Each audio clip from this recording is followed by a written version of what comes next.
angka 666 ini yang merupakan angka antikristus. Kita perlu mengingat bahwa 666 itu bermakna simbolik. 6 ini adalah angka manusia. Karena manusia dicipta pada hari ke-6. Nah, 3 itu adalah angka ilahi. Karena merujuk kepada Tritunggal. Jadi 666 itu merujuk kepada manusia yang ingin atau menyatakan dirinya sebagai ilahi atau Tuhan.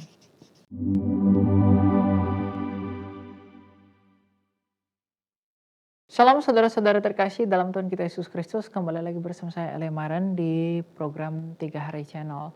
Dalam program video ini, kalau sebelumnya kita sudah berbicara tentang bagaimana itu peta zaman, nah kita akan berbicara tentang hal yang masih berkaitan di dalam hal yang sama, yaitu tentang angka 666 yang adalah bilangan dari antikristus itu.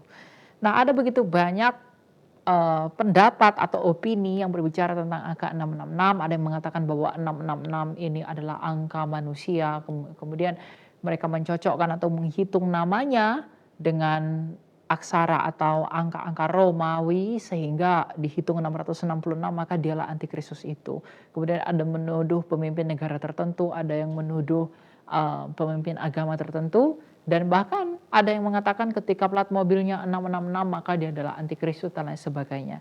Ya, memang ada banyak pendapat tentang angka 666 ini sehingga menghasilkan berbagai macam pendapat, tapi itu adalah hal yang sangat keliru dan tidak memahami apa sebenarnya makna 666 ini disebut dalam kitab Wahyu sebagai angka dari antikristus itu. Kita perlu mengingat bahwa Wahyu ini merupakan kitab apokaliptik yang berbicara tentang akhir zaman. Dan semua yang terkandung dalamnya syarat akan makna simbolik. Jadi kalau yang satu ditafsirkan secara simbolik, maka yang lain juga harus ditafsirkan secara simbolik.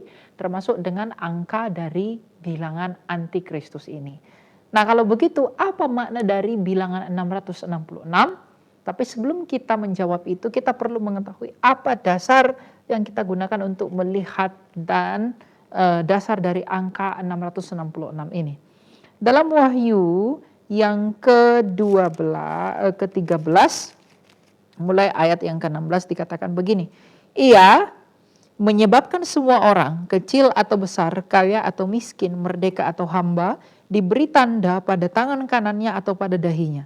Dan tidak seorang pun dapat membeli atau menjual selain mereka yang memakai tanda itu, yaitu nama binatang itu atau bilangan namanya.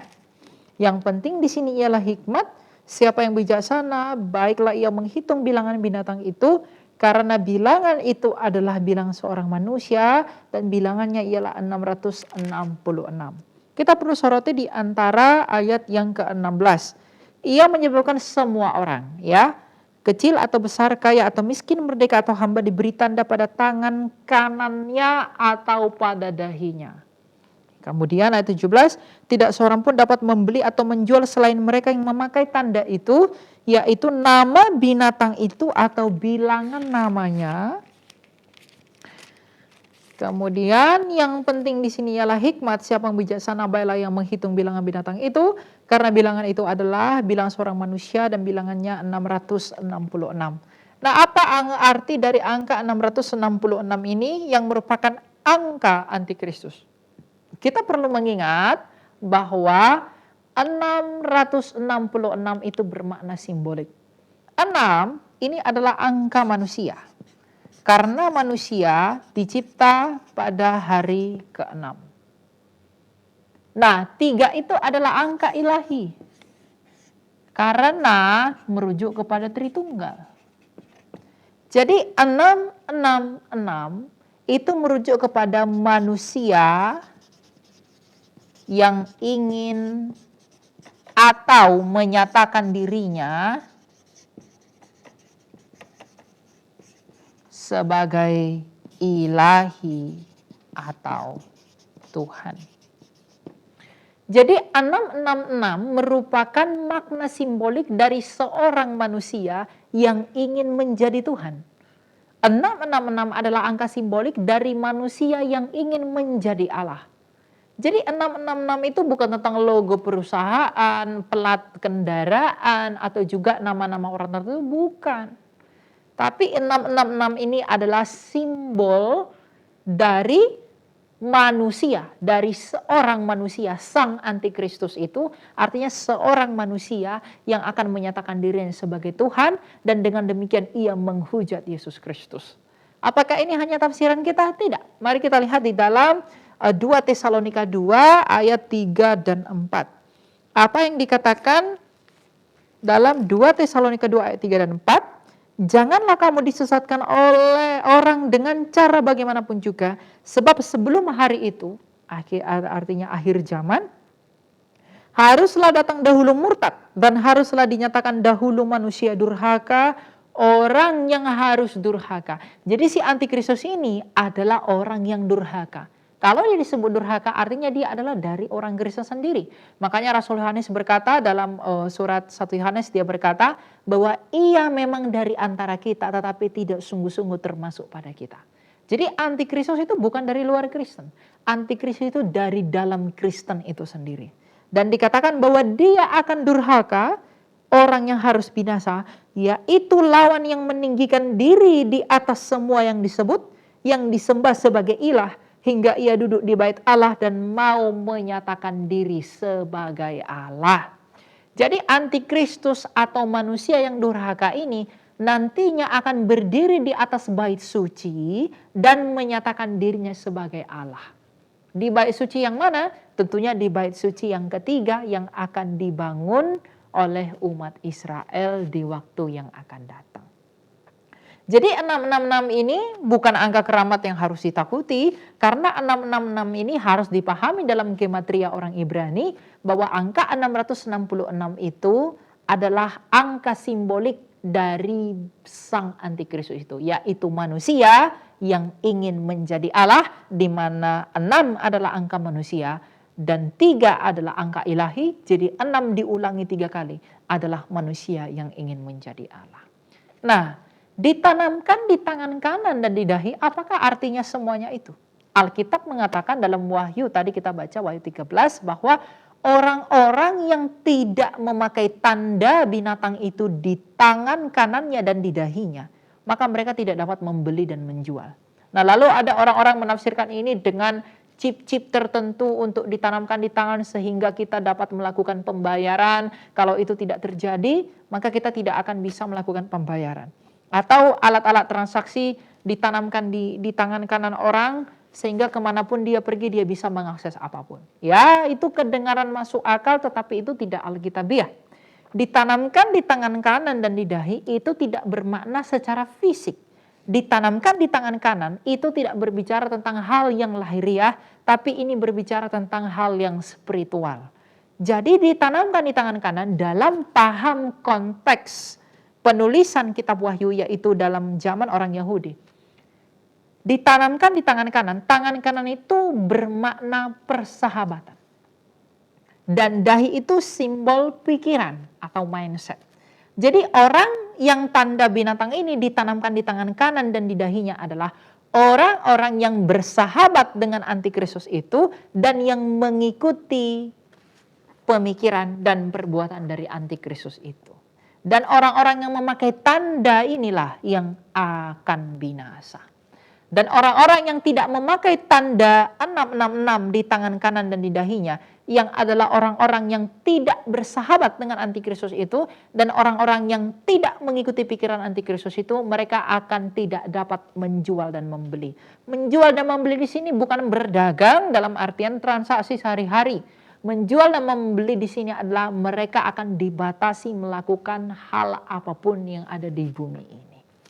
Jadi itu artinya, jadi itu bukan tentang chip atau vaksin atau apapun yang ada secara lahiriah, bukan. Karena hal-hal lahiriah yang seperti diucapkan chip, vaksin itu tidak dapat memengaruhi keselamatan jiwamu. Tetapi angka 666 ini berbicara tentang hal spiritual. Jadi angka 666 ditanamkan di tangan kanan dan di dahi adalah Mereka yang bersahabat dengan antikristus itu dan yang mengikuti pemikiran antikristus itu. Itulah mereka yang mengikuti antikristus itu. Lalu kita baca dalam Wahyu 13 berikutnya, dikatakan demikian bahwa yang penting di sini ialah hikmat. Siapa yang bijaksana, baiklah ia menghitung bilangan binatang itu. Karena bilangannya adalah bilangan seorang manusia dan bilangannya ialah 666. Menghitung di sini jangan dipahami seperti menghitung suatu benda. Menghitung di sini dikatakan barang siapa yang berhikmat. Artinya dengan hikmat kita dapat menghitung. Menghitung di sini bukan menghitung secara lahiriah. Menghitung di sini artinya menghitung itu penuh dengan nada kehati-hatian. Maka orang yang berhikmat harus dengan hati-hati untuk dapat membedakan mana ajaran antikristus itu, di mana perbuatan antikristus itu, mana ide-ide dari antikristus itu untuk tidak diikuti.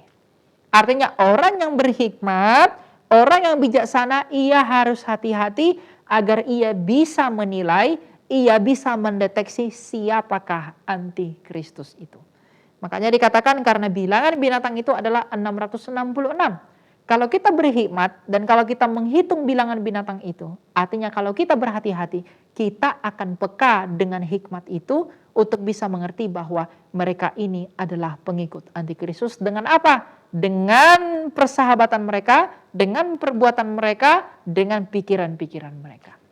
Jadi kita dituntun untuk berhikmat supaya kita berhati-hati untuk dapat membedakan bagaimana dan seperti apakah ide-ide, bagaimana dan seperti apakah ajaran-ajaran dari antikristus itu. Jadi ini semua tentang hal spiritual, bukan hal-hal yang jasmani. Oleh karena itu memang banyak orang yang menafsirkan 666 ini secara harafiah, secara literal, dan tentu itu adalah hal yang tidak tepat. Jadi 666 yang adalah tanda atau bilangan antikristus itu bermakna kepada seorang manusia yang ingin menjadi Allah seperti yang diungkapkan oleh 2 Tesalonika 2 ayat 3 dan 4 tadi. Ditanamkan di tangan kanan dan di dahi artinya adalah mereka yang bersahabat dengan antikristus itu dan orang yang berpikiran seperti antikristus itu. Dan dengan demikian kita dituntun oleh kitab suci untuk memiliki hikmat agar kita dapat menghitung bilangan binatang itu. Artinya kita harus berhikmat agar kita bisa peka dan bisa mendeteksi, bisa mengidentifikasi siapakah pengikut antikristus dan siapakah antikristus itu melalui perbuatan tangannya dan melalui pikiran-pikiran yang dia berikan kepada dunia. Dan tentunya hal yang mudah untuk dapat mendeteksi itu. Kalau itu melawan dan meninggikan diri bahkan menghujat Yesus Kristus, maka mereka berasal daripada antikristus. Dan berhati-hatilah, sebab antikristus itu akan mirip seperti Kristus yang asli. Ia akan meniru pekerjaan seperti yang Kristus lakukan. Ia akan melakukan mujizat seperti yang Yesus Kristus lakukan. Dan orang-orang banyak akan terpesona dengan apa yang dia lakukan itu. Oleh karena itu, kita harus berhikmat untuk dapat membedakan apa yang sungguh-sungguh dan apa yang meniru. Kalau kita tidak memiliki hikmat untuk dapat membedakan itu, kita pun mungkin akan menjadi bagian yang mengikuti antikristus itu. Karena dia adalah pendusta yang terbesar. Ia akan meniru Kristus dalam segala hal dan bahkan banyak orang yang akan menyerahkan diri untuk mau percaya kepada antikristus itu. Oleh karena itu mulai dari sekarang kita belajar ini bukan hanya untuk pintar-pintaran. Kita belajar ini adalah untuk modal kita untuk mengetahui bahwa jikalaupun ada suatu saat nanti yang akan menyatakan dirinya sebagai Mesias, melakukan hal yang begitu besar, yang begitu ajaib, jangan percaya dia. Sebab apa? Kristus yang asli akan turun ke dunia sebagaimana ia telah naik ke sorga. Jadi kalau ada yang masih di dunia ini tidak turun dari sorga, meskipun dia bangkit dari kematiannya, jadi dikatakan dia akan sembuh dari lukanya. Antikristus itu. Jadi sekalipun dia membuat apapun yang paling hebat mujizatnya dan membuat kita tercengang-cengang dan kita berpikir bahwa itu hal yang tidak mungkin, tapi orang itu melakukannya, jangan percaya kepada dia. Sebab apa? Itu Kristus palsu. Kristus yang asli akan kita lihat secara bersama-sama sebagaimana ia naik ke surga, ia turun dengan cara yang sama. Jadi mulai sekarang mari berhikmat, mari berhati-hati dan tentunya kita harus mau belajar sebagai tanda kerendahan hati kita untuk mencegah kita tidak termasuk pada hitungan orang yang mengikut antikristus ini. Antikristus ini akan menipu dunia dengan begitu kejam. Ia akan menipu kita, membuat iman kita goyah. Mereka akan berdusta dengan segala dusta dan kebohongannya untuk membuktikan bahwa Yesus Kristus itulah yang palsu dan dialah yang asli. Tapi bagi kita yang berhikmat dan tetap setia kepada Kristus, kita akan tetap diteguhkan. Sekalipun ia datang untuk menganiaya kita, kita tetap bersama-sama dengan iman kita yang sejati kepada Yesus Kristus. Jadi 666 bukan angka yang harus ditakuti, bukan sesuatu hal yang harus keramat, tapi ini menuntun kita, hikmat ini memberitahu kita agar kita hati-hati dan peka untuk bisa membedakan mana Kristus yang asli dan mana Kristus yang palsu, yaitu 666 manusia yang ingin menjadi Allah. Demikian dapat saya sampaikan, kita akan bertemu lagi dalam kesempatan berikutnya. Tuhan Yesus memberkati. Shalom.